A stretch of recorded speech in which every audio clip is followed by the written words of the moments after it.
Olá, bem-vindo a mais um Brascom Voto Informado, a nossa iniciativa para suscitar os debates com parlamentares dentro do contexto desse ano eleitoral. Eu sou o Sérgio Paulo Galindo, presidente executivo da Brascom. Sejam todos muito bem-vindos. Hoje nós temos a honra de termos conosco o deputado Paulo Gamini. O deputado Paulo Gamini é engenheiro de produção, atuou nas áreas de finanças, de gestão de projetos e está no seu primeiro mandato. O deputado é deputado pelo Rio de Janeiro. Deputado, uma honra tê-lo conosco e gostaria, então, de passar a palavra para as suas primeiras considerações. Oi, Sérgio. Oi, Eline. Olá a todos que estão assistindo aqui. É um prazer estar aqui com vocês. Primeiro, pela iniciativa de fazer um voto informado, um voto qualificado. Acho que essa é a nossa grande luta no Brasil hoje, de qualificar a participação do eleitor, a participação do cidadão nas eleições. O segundo ponto é por estar aqui num setor, falando com um setor que eu acho fundamental, tanto para o presente, mas em especial para o futuro do Brasil e o futuro do Rio de Janeiro. Eu vejo muitas pessoas falando da questão do emprego, do trabalho no futuro, e que talvez haja falta disso no futuro. E eu sempre discordo e digo, haverá sim emprego, empregos, novos trabalhos, e a área de tecnologia, a área de informação, é um dos setores em que a gente vai sim ser o futuro tanto do Brasil, gerando soluções para as pessoas, mas também gerando trabalho e emprego. E por isso a gente precisa não só resolver o problema do setor, mas vários problemas estruturais que o Brasil, em especial o meu estado, enfrenta. Nosso estado, né, Sérgio, na verdade, enfrenta. Então, é muito importante que a gente consiga avançar em pautas como questões tributárias, tanto em nível federal. Eu hoje, como deputado federal, trabalho para que a gente avance em uma reforma tributária ampla ou reformas específicas, pontuais, que melhorem o ambiente econômico, reduzindo não só a carga tributária, mas também simplificando a estrutura tributária do Brasil. Em nível estadual, pensando como futuro governador, penso também numa revisão do nosso ICMS, tanto, mais uma vez, na questão das obrigações acessórias, mas também na redução de alíquota de forma responsável. Sabe muito bem que o Rio de Janeiro está no regime de recuperação fiscal, tem um problema fiscal gravíssimo, deve bilhões de reais à União, então temos que ter responsabilidade, mas temos que também ter responsabilidade pensando no futuro, e o futuro passa por uma revisão também da nossa estrutura tributária.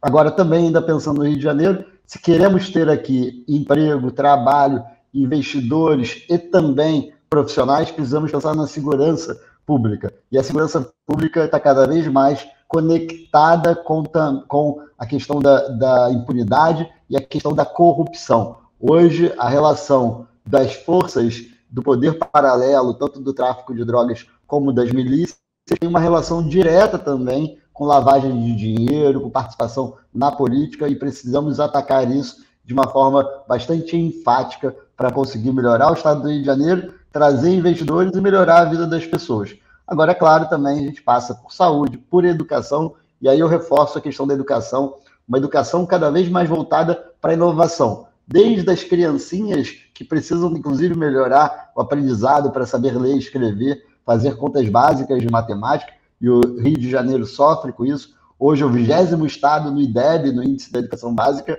e a gente já foi o 2º lugar, e hoje é o 20º, assim como na segurança pública, hoje o Rio é o 27º dos 27 estados mais o Distrito Federal, e a gente precisa avançar nisso. Mas a educação passa das criancinhas à educação profissionalizante, passa também pela visão da educação, uma educação empreendedora, voltada para as novas tecnologias, e falta profissional qualificado em várias áreas, serviço, indústria, comércio e também na área de tecnologia. E muitas vezes a gente pensa só na educação como a universidade, até o ensino técnico, mas a gente precisa também daquela formação de curto prazo, que você em 6 meses, até 1 ano, dependendo da formação, você coloca um jovem ou até mesmo um adulto que está se realocando, indo para novas profissões, porque aquela sua profissão não existe mais ou tem menor demanda, e a gente consegue qualificar esse jovem e esse adulto, que além de valorizar o indivíduo,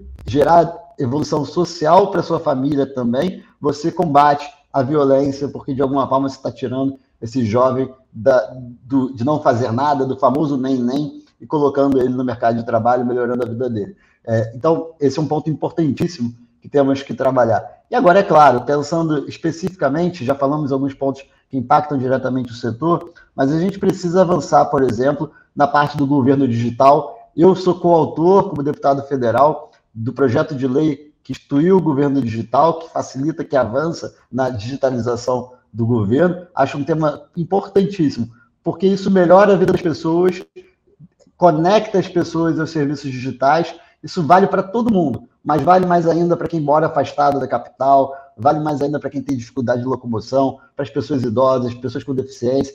Então, é uma questão de integração e também de conexão com as pessoas, mas também gera emprego, gera novas soluções, melhora a vida de todos. Então, o governo digital é importantíssimo. Sou coautor também do projeto de lei do Marco Legal das Startups, que é um dos setores em que o Rio tem um grande potencial. Temos academia aqui, universidades, centros de pesquisa, temos grandes startups que foram formadas por cariocas, que surgiram aqui no Rio de Janeiro, mas quando você compara ainda a capacidade, o potencial do Rio de Janeiro com a execução, ainda é muito aquém, ainda é muito abaixo daquilo que poderia ser feito. Então, o Rio de Janeiro ele tem um grande potencial, temos formação do topo, falta formação na base. Temos pessoas inteligentes que querem gerar soluções, mas falta o devido incentivo para que elas permaneçam no Rio de Janeiro. Sérgio Paulo é um bom exemplo, né? Carioca, e que saiu do Rio justamente por falta de oportunidades, muitas vezes aqui no Rio de Janeiro, para todos, né? Então, precisamos fazer com que a massa intelectual, que os grandes mentes, as pessoas, os trabalhadores, fiquem no Rio de Janeiro, e não só na capital. E aí acho que é um grande ponto também. A gente precisa desenvolver o interior do Rio. Os estados que mais crescem no Rio e no Brasil são aqueles que têm cidades que se desenvolvem na sua capital. Minas Gerais, que já passou o Rio de Janeiro como o segundo maior estado do Brasil, ele está crescendo muito no interior. Santa Catarina, que já está no ciclo para também ultrapassar o Rio de Janeiro, com desenvolvimento, inclusive nessa área de tecnologia, é também com crescimento do interior. A gente tem concentração na capital, 49% daquilo que o Rio gera de valor, do PIB do Rio de Janeiro está na capital, 75% está na região metropolitana. A gente não vai crescer dessa forma. E nessa área de tecnologia, a gente sabe muito bem que ali a região serrana, por exemplo, Teresópolis, Friburgo, tem um grande potencial, tem outras regiões também com soluções na área de suporte técnico. Isso pode ser feito no Rio todo. A gente vê boas iniciativas em Campos, por exemplo, com o Instituto Federal lá presente. Tem muita coisa que pode ser feita no Rio de Janeiro, temos potencial. Agora, o Estado não pode atrapalhar o indivíduo e tem que ser, sim, um fomentador para esse setor, né? E as compras públicas podem também valorizar e priorizar a área de tecnologia, a área de inovação, né? A gente tem novos modelos de compras públicas, desde o Marco Legal das Startups, o próprio governo digital, que vão nesse sentido, e a gente precisa fazer também avançar a questão das encomendas tecnológicas, que tem um potencial muito grande, né? Para quem não sabe, as encomendas tecnológicas é algo que se vê cada vez mais também presente nas empresas. Ao invés de a gente falar da solução, a gente fala do problema e solicita que aquela solução seja empregada para resolver, ou seja, criada para resolver um problema. Era muito difícil fazer isso antes por conta da nossa legislação e é cada vez mais fácil. Precisamos ter polos de inovação regional, que eu já mencionei, em várias regiões do Rio de Janeiro, e precisamos fazer com que a academia, as universidades, tanto as públicas, especiais estaduais, mas também institutos federais, Cefet, UFRJ, através da articulação, avancem nesse sentido. Formação inovadora, formação tecnológica, formação pensando no futuro. Dos jovens, dos adultos, pensando no ensino superior, mas também na formação profissionalizante, com a FITEC também, por exemplo, aqui do estado do Rio de Janeiro. Muita coisa para se fazer, mas tudo isso se passa pela tecnologia, pela inovação, pela formação de pessoas e por trazer e devolver a credibilidade para o Rio de Janeiro. Falta credibilidade, falta choque de gestão, de credibilidade.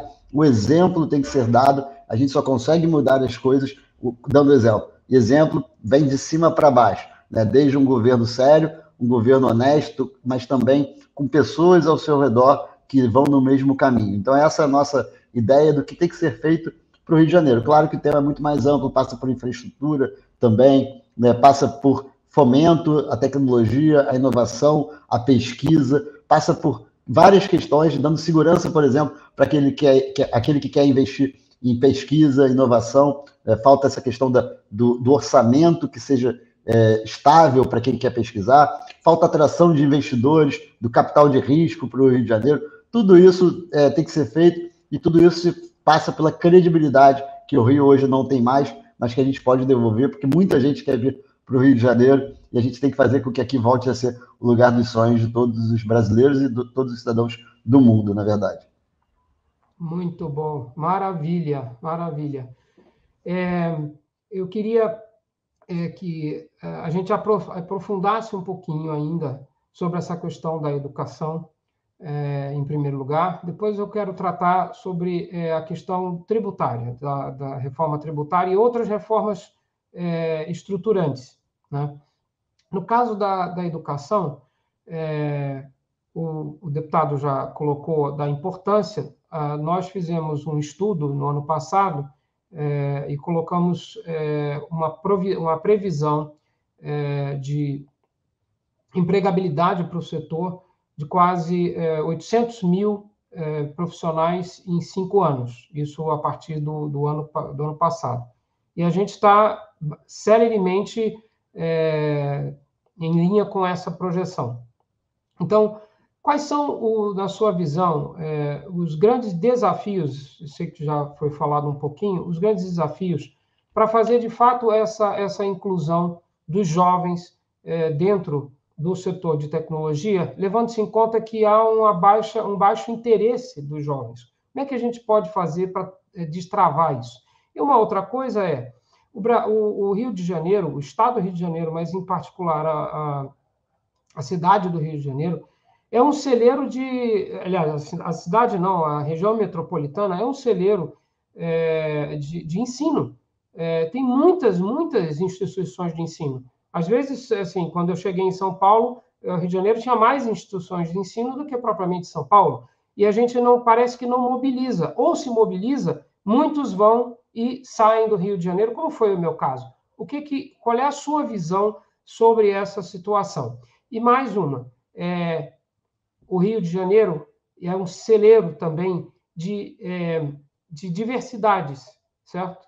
E um dos grandes desafios que o setor tem é a de incluir meninas negras, meninos negros e meninas brancas no setor. As empresas estão ávidas por talentos. Esses talentos são muito importantes. Por que esses contingentes não são atraídos? O que a gente pode fazer para atrair todos os brasileiros para o setor de tecnologia? Sérgio, você trouxe várias questões, até algumas bastante difíceis, que envolvem até questões ligadas à mudança cultural, né, mudança de percepção das pessoas, né? Começando até por esse último ponto, eu acho que o ambiente tem que ser mais propício para isso. Acho que eu vou dizer uma coisa, vou trazer para a minha realidade, Sérgio. A política é um ambiente que geralmente não atrai mulheres, por exemplo, né? Não atrai minorias, né, de qualquer tipo. Por quê? Porque ela é um ciclo vicioso. E eu vou te dar um exemplo dentro do meu partido, por exemplo. O Partido Novo, que é o meu partido, ele foi o partido que, em 2020, mais elegeu mulheres proporcionalmente no Brasil. 39% das pessoas eleitas pelo Novo eram mulheres. Hoje, se você olhar no Rio de Janeiro, o Novo tem 4 diretórios, o diretório estadual e 3 diretórios municipais. Dos 4 presidentes, 3 são mulheres. 3 são mulheres. Mas por quê? O que foi feito?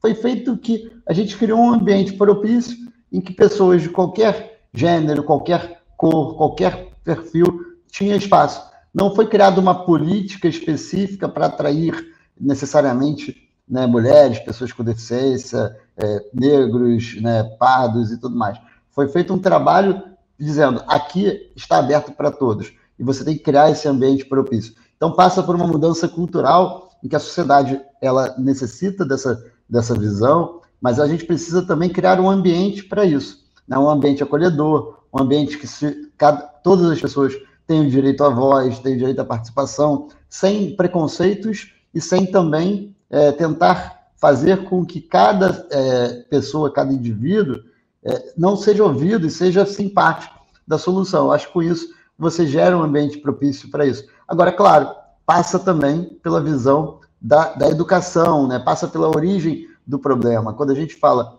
lá atrás, né, quando a gente está na educação das criancinhas, né, dos jovens e tudo mais, você tem que mostrar esse espaço para todos, né? E aí entra também na questão de por que os jovens não querem também. Por quê? Porque talvez não tenha nesse perfil uma visão de que é possível fazer isso. Hoje tenho dado algumas palestras, eu participado de debates em universidades, e a política, por exemplo, não é vista como um espaço para as pessoas. Por quê? Porque falta informação. Então, aqui vocês têm um papel importante. Quando você faz esse evento aqui com a gente, né, debatendo voto informado, é uma forma de você mostrar para as pessoas que é possível. Então, eu acho que as instituições, as associações, os colégios, as universidades, todos têm que trabalhar para que crie-se um ambiente propício para todos e que se mostre que há uma carreira, há um espaço positivo para todos os perfis trabalharem naquele setor. E mostrar que há riqueza naquilo ali. Uma coisa que eu acho que também é importante, Sérgio, é quando a gente olha a academia. Você falou bem, aqui tinham várias universidades, várias instituições de pesquisa, mas não havia, e agora está melhorando, eu acredito pelo menos essa é a minha percepção, uma conexão disso com o mercado.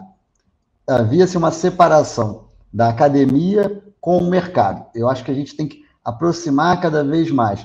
A Embrapi, né, que é uma instituição federal, é o equivalente à Embrapa, que todo mundo conhece, mas para a parte de inovação na indústria, ela está tendo um papel importante nisso, porque ela gera soluções para que você... Gera soluções, não. Ela gera um modelo para que sejam encontradas soluções para atender o mercado dentro da academia, dentro da universidade. A gente tem que fazer com que a FAPERJ, por exemplo, também vá nessa direção, não só para dar bolsas para pesquisas voltadas ao mercado, e eu vou melhorar a minha frase, não só o mercado, mas as soluções para a vida das pessoas. E volta a questão do governo digital também. Então, não necessariamente é para uma empresa, pode ser para o governo, mas para atingir os problemas que envolvem a vida das pessoas.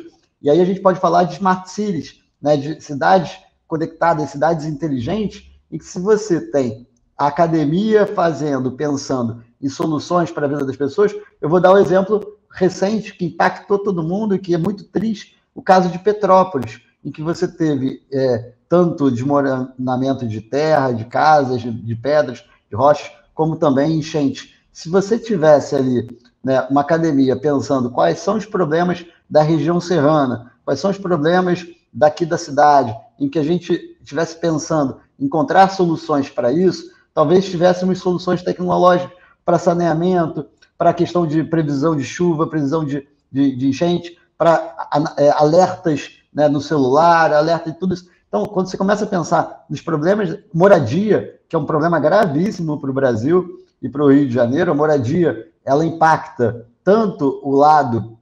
da segurança pública, né, porque a gente precisa rever esse modelo de moradia no Brasil, né, e no Rio de Janeiro, e aí tem várias soluções, né, desde aluguel social e outras questões como casas populares e tudo mais, mas também tem soluções tecnológicas nessa área que poderiam ser estabelecidas, né? Então, assim, e também impacta essa questão da vida das pessoas, né, no risco de desmoronamento, de enchente, né, de alagamento e tudo mais. Então, assim, eu acho que todo esse tema a gente tem que conectar, fazer com que a academia e o mercado, os investidores e o Estado estejam trabalhando em sinergia, em conexão, desde a educação da criancinha, a educação do jovem, do trabalhador e tudo mais, mas também com incentivos para que se tenha pessoas cada vez mais capacitadas aqui no estado do Rio de Janeiro, mantendo o capital intelectual que a gente forma e trazendo investidores e trazendo um estado que vai pensar em soluções junto com o mercado e junto com a academia. Maravilha. Vamos, então, passar aqui para o nosso encerramento, mas eu queria que, na sua fala final, o deputado possa trazer um pouco mais sobre a sua visão em relação à reforma tributária e a reforma do Estado, né? Como é que os parlamentares podem se articular para que isso vá adiante? E qual é o papel do governo do Estado para fomentar também essas reformas que são tão importantes para o futuro do nosso país? Bom, Sérgio, eu acho que o governo do Estado ele tem dois papéis diretos, né? O primeiro papel, ele está como alguém que vai fazer uma reforma tributária estadual. Por quê? Mesmo a reforma tributária nacional ampla que a gente está discutindo, ela tem um período de transição, ela não resolveria todos os problemas de uma hora para outra. Então, mesmo que a gente aprovasse hoje a reforma tributária PEC 110 ou qualquer outra PEC lá em nível federal, você teria um período de transição que seria importante fazer uma reforma tributária local. Então, a reforma tributária estadual, ela pode ser feita tanto revendo os nossos tributos, tendo uma visão mais propensa para o investimento, para a inovação, claro, também uma reforma que não seja regressiva, né, sim progressiva, justa socialmente, mas sim pensando como eu trago investidor, como eu gero desenvolvimento. Porque muita gente acha, se eu aumento a carga tributária, eu estou aumentando a arrecadação. Não, muitas vezes, quando você aumenta a carga tributária, você está afastando empresas daqui, pessoas daqui, e, consequentemente, a arrecadação vai diminuir. Então, você tem que fazer uma coisa que vai gerar investimento, emprego, trabalho e, consequentemente, também aumento de arrecadação e, indiretamente, né, que a gente tem que lembrar sempre que o Estado está quebrado, então não pode ser responsável também nesse sentido. Agora, como líder estadual, que o governador o governo ele tem influência nas discussões da reforma tributária federal. Então, desde a articulação com o próprio Poder Executivo Federal, né, com o presidente da República, ministérios, mas também com os parlamentares do Estado do Rio de Janeiro e de outros estados. Então, eu acho que tem esse papel também, que isso vale para tudo, Sérgio. Eu acho que é um ponto importante. A liderança que eu mencionei anteriormente, ela vale também para a liderança, por exemplo, do tema de segurança pública, que não dá para resolver o problema de segurança pública do Estado do Rio de Janeiro sem contar com a ajuda dos outros estados, sem contar com a ajuda do governo federal. Mas o governo do Estado, ele não pode falar, isso não é meu papel, não tem que fazer. Não, ao contrário, é meu papel ir lá e brigar pelo Estado do Rio de Janeiro, né? Brigar por uma Polícia Federal que vai ajudar a controlar as fronteiras do Brasil, por uma Polícia Rodoviária Federal que vai ajudar nas rodovias federais, por uma Marinha que vai controlar a entrada de drogas e armas pela Baía de Guanabara. Então, é papel do governador e atrás também disso em nível federal. Isso vale para a reforma tributária. Então, eu acho que a articulação, ela dá tanto em nível estadual, que aí é papel do governador, junto com a LERJ, fazer essa reforma, e em nível federal, que não é papel direto, mas é papel institucional de atrás dessa reforma também. E eu acho que tem que ser uma reforma ampla, né, mas uma reforma também justa e que ela diminua as disparidades entre os setores e garanta um desenvolvimento econômico. A gente tem que gerar emprego e renda, trabalho para a população, a gente tem que trazer investimento e pensar no futuro. O Rio de Janeiro, a gente tem um setor que é importantíssimo, vai continuar sendo. Trabalho muito nesse setor, que é a parte de energia, que é a parte de óleo e gás, e não pode desmerecer esse setor, pelo contrário, a gente tem que fomentar e valorizar isso, mas isso não é o futuro, isso é o presente, e é o futuro talvez de curto prazo. Então a gente tem que desenvolver os outros setores, inclusive em conexão com isso. Eu tenho um projeto muito legal que a gente está chamando de criar no Rio de Janeiro o Vale do Silício da Energia e da Sustentabilidade, né? É um projeto que o MIT seleciona todo ano 8 regiões do mundo. O Brasil foi selecionado pela primeira vez, foi o Rio de Janeiro.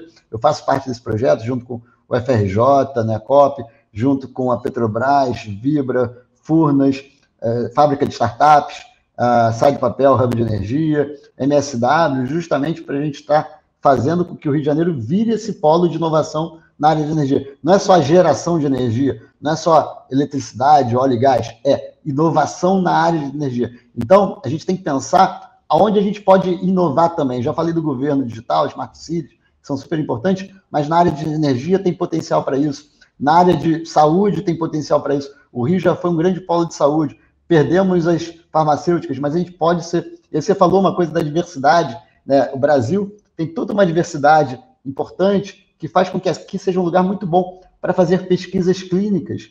Então, a gente está trabalhando num projeto de lei para alavancar a pesquisa clínica no Brasil. Inovação, pesquisa clínica, saúde, solução para a vida das pessoas. Tudo isso é importantíssimo. Eu acho que a gente tem esse potencial. Agora, não vai dar para fazer isso com as políticas, os políticos que estão hoje. A gente tem visto isso, são 6 governadores, né, que foram envolvidos em escândalos de corrupção, 5 foram presos, o 6º sofreu impeachment. Foi nesse momento que eu decidi me colocar à disposição para ser candidato ao governo do Rio de Janeiro, e é nesse sentido que eu quero ajudar a mudar, dando o exemplo, mudando o rumo do Rio de Janeiro, mostrando que dá para fazer diferente, isso pelo exemplo que eu venho fazendo na Câmara dos Deputados, com o exemplo que a gente tem em Minas Gerais, com o governador do meu partido, Romeu Zema, que está com um trabalho fantástico, né, toda uma visão moderna, com secretários profissionais, dando resultado, atraiu mais de quase 300 bilhões de reais em investimento, gerou emprego na pandemia, enquanto que os outros estados estavam perdendo, melhorou a segurança pública, a educação. O IDEB de Minas hoje é o maior da história do estado de Minas Gerais, né? Então, tem muita coisa que pode ser feita e a gente sabe como fazer. Então, o primeiro é credibilidade, o primeiro é trabalho, gestão, gente séria, competente e atraindo as pessoas e a sociedade para trabalhar junto. Esse é o nosso propósito, é por isso que a gente quer realmente mudar o Rio de Janeiro e passa pela tecnologia, passa pela inovação e passa por um ambiente de negócios cada vez melhor para que as pessoas possam trabalhar em paz, com tranquilidade, seja do ponto de vista da segurança pública, seja por não ter um órgão público ali acharcando e indo contra o empreendedor, contra o trabalhador, e também por conta da segurança jurídica e tributária. Então, é isso que a gente quer promover com infraestrutura. Falei pouco de infraestrutura, mas é importante falar rapidamente aqui sobre transporte. A gente tem problema com as concessões de trem, metrô, de barcas, mas que não dá para jogar toda a culpa nas empresas, tem que pensar também no papel do Estado, que não garante segurança, que não definiu contratos em modelos corretos, assim como também as rodovias estaduais, que estão sucateadas. Tem muita coisa para ser feita, mas eu acho que dá para fazer, indo no caminho certo, com as pessoas certas, trabalhando a favor da população, a gente vai conseguir enfrentar isso tudo e gerar um ambiente para o Rio de Janeiro muito melhor do que a gente vive hoje, um ambiente que é propício. E o Rio, a gente sabe muito bem, né? Se o negócio está andando certo, todo mundo quer vir para cá. Aqui é lindo, tem cultura, tem um povo acolhedor, tem muita coisa bacana, falta só ter segurança e falta ter um ambiente propício para as pessoas quererem morar e investir no Rio de Janeiro. Muito bem, este foi o nosso voto informado, Brascom, voto informado. Tivemos hoje aqui a palavra do candidato e atual parlamentar Paulo Ganimi. Agradeço a sua participação conosco. Queria também agradecer a Eline que nos brindou aqui com as libras. Tá? E dizer para todos que essa é uma iniciativa da Brascom justamente para a gente refletir sobre o Brasil nesse momento importante e é bastante plural. Tá? Então, que tenham todos uma boa jornada. Muito obrigado. E uma última coisa. Aqui nós temos um QR Code, tá certo? Que vocês podem ver nesse QR Code as nossas propostas de governo. E também tem o link do QR Code no YouTube para quem queira se familiarizar com as propostas da Brascom. Muito obrigado, até uma próxima oportunidade.